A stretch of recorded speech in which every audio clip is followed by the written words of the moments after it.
অভিযোগ পাল্টা অভিযোগের মধ্য দিয়ে চলছে যোগসু নির্বাচন। সকাল 8:30টায় ভোট গ্রহণ শুরুর কথা থাকলেও কোনো কেন্দ্র তা শুরু হয়েছে 9টার পরে।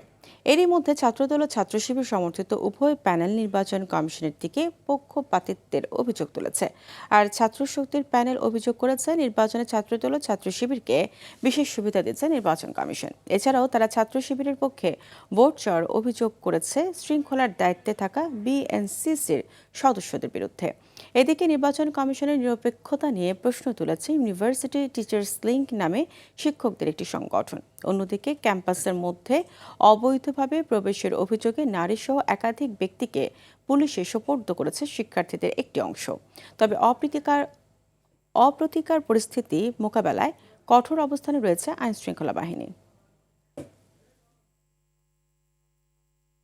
যারা কেন্দ্রে রয়েছেন প্রিজাইডিং অফিসার, রিটার্নিং অফিসার, সহকারী রিটার্নিং অফিসার এবং যারা কেন্দ্রে বিভিন্ন বিভিন্ন প্রার্থীর এজেন্ট হিসেবে যারা রয়েছেন তাদের সাথেও কথা বলেছি।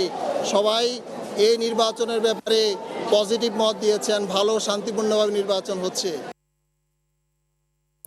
দর্শক, জগন্নাথ বিশ্ববিদ্যালয় কেন্দ্রীয় শিক্ষার্থী সংসদ যোগসু ও হল সংসদ নির্বাচনের ভোট গ্রহণের খবর জানাতে যুক্ত হচ্ছেন সর্দার রাজীব। ভোট গ্রহণের কি অবস্থা, এছাড়া কি বলছেন ভোটাররা, বিস্তারিত জানাবেন।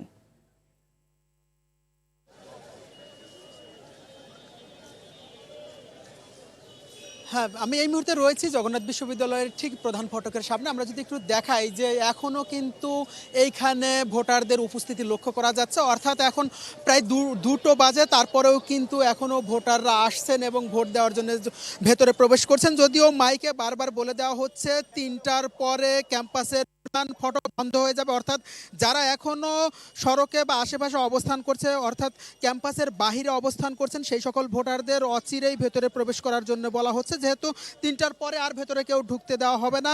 আমরা যদি একটু বলি যে আজকে সকাল 8:30 থেকে এখানে ভোট গ্রহণ শুরু হওয়ার কথা থাকলেও মূলত ভোট গ্রহণ শুরু হয়েছে 9টার সময় এবং কোনো কোনো কেন্দ্রে 9টার পরেও ভোট গ্রহণ শুরু হয়েছে। যেহেতু শীতের সময়, এই শীতের কারণে ভোটারদের উপস্থিতিও সকালবেলা কম ছিল। তারপরে সূর্য ওঠার সাথে সাথে, অর্থাৎ বেলা গড়ার সাথে সাথে কিন্তু মধ্যাহ্নের পর থেকেই ভোটারের উপস্থিতি বাড়ে এবং এই ভোট কেন্দ্রে ভোট দেওয়ার সময়সীমা যদিও নির্ধারণ করা রয়েছে বিকেল 3টা পর্যন্ত, তবে যেটা মনে হচ্ছে যে 3টার পরেও ভোট গ্রহণ হতে পারে, যেহেতু মাইকে বারবার বলে দেওয়া হচ্ছে যে 3টার মধ্যেই মূল ফটক বন্ধ করে দেওয়া হবে, অর্থাৎ ভেতরে যারা থাকবে তারা ভোট দিতে পারবে 3টার পরেও। আরেকটু বলে রাখি যে এইখানে কিন্তু সকাল থেকেই উৎসবমুখর পরিবেশে ভোট গ্রহণ চললেও মধ্যাহ্নের পর বেশ কয়েকটি বিশৃঙ্খল ঘটনা ঘটেছে। এর মধ্যে শিক্ষার্থীদের একটি অংশের সঙ্গে একজন মধ্যবয়সী ব্যক্তির সংঘর্ষের ঘটনা ঘটেছে। যদিও শিক্ষার্থীদের পক্ষ থেকে অভিযোগ করা হয়েছে তিনি বহিরাগত এবং তিনি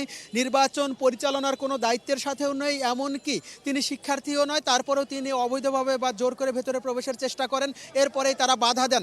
এই সময় কিন্তু আরেকজন নারীকেও পুলিশে সোপর্দ করেন শিক্ষার্থীরা। এরপরে আমরা আরও 2জন নারীকে পুলিশের হাতে সোপর্দ করতে দেখেছি, যার মধ্যে আমরা সর্বশেষ জানতে পেরেছি ছাত্র শিবির সমর্থিত প্যানেলের ভিপি প্রার্থী রিয়াজুল ইসলামের স্ত্রী ছিলেন এবং তাকে পরে পুলিশ ছেড়ে দিয়েছেন, এমনটাই আমরা জানতে পেরেছি। আমরা যদি আরেকটু বলে রাখি যে এই নির্বাচনকে কেন্দ্র করে কিন্তু পুরো এলাকা নিরাপত্তার চাদরে ঢেকে রাখা হয়েছে। পুলিশের পাশাপাশি বিজিবি এমনকি র্যাব সদস্যরাও দায়িত্ব পালন করছেন। এখানে কিন্তু সাজোয়া যান পর্যন্ত রাখা দেখছি। পুলিশের পক্ষ থেকে বা আইনশৃঙ্খলা বাহিনীর পক্ষ থেকে তারা কিন্তু সতর্ক অবস্থানে রয়েছে, যে কোনো অপ্রীতিকর ঘটনা মোকাবেলায় তারা রয়েছেন। আর আমরা যদি আরেকটু কথা বলে রাখি যে অভিযোগ পাল্টা অভিযোগের মধ্য দিয়েই কিন্তু এই নির্বাচন চলছে। ছাত্র শিবির সমর্থিত প্যানেল, ছাত্র দল সমর্থিত প্যানেলকে পক্ষপাতের অভিযোগ বা আধিপত্য বিস্তারের অভিযোগ বা নির্বাচনী আচরণবিধি লঙ্ঘনের অভিযোগ করছেন। একইভাবে ছাত্র দলের পক্ষ থেকেও কিন্তু ছাত্র শিবিরের বিরুদ্ধে নির্বাচনী আচরণবিধি লঙ্ঘনের অভিযোগ করছেন, নির্বাচন কমিশনের পক্ষপাতের অভিযোগ করছেন। এছাড়াও ছাত্র শক্তি প্যানেল থেকে কিন্তু ছাত্র দল এবং ছাত্র শিবির উভয়ের বিরুদ্ধেই কিন্তু নির্বাচনে আধিপত্য বিস্তারের অভিযোগ করেছেন। এই ছিল। রাজীব, আপনাকে ধন্যবাদ।